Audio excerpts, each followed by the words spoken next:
To me, he said, "Mom, I don't want your money. I want you." That hurts. That really hurts.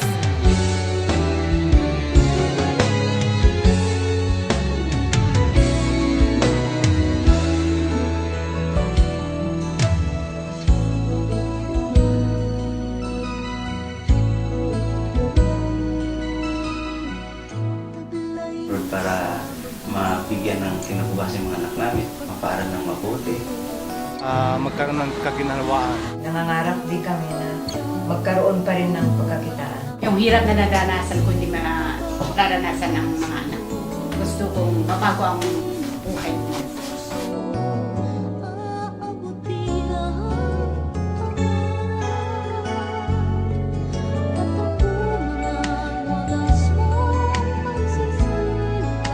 Ang pinakamahirap sa akin yung emotionally.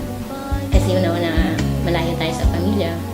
Namimiss ko yung dating mga ginagawa ko sa Pilipinas.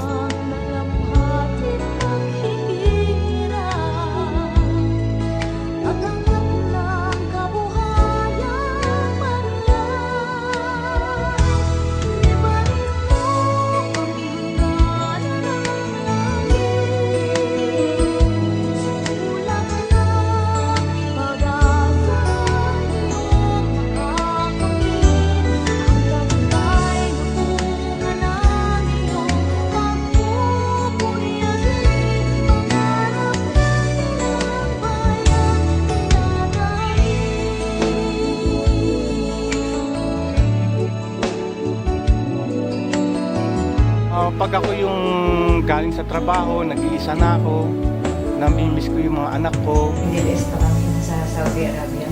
Yung nagka-Gulf War, mabaliw-baliw ako dahil nasa tako.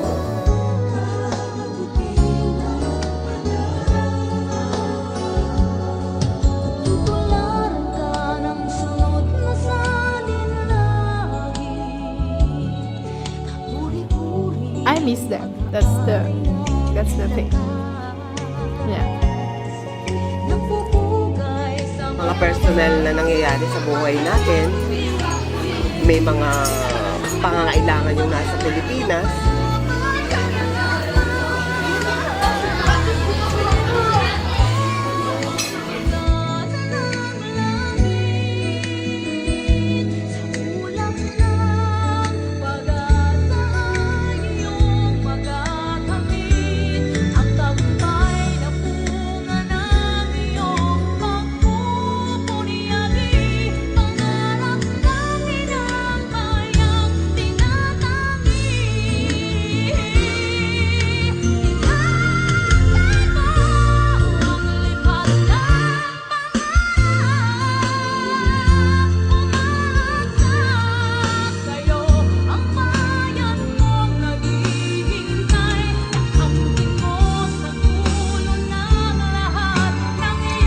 Nagpapasalamat ako sa Diyos kasi may pag-aapi may ginhawa.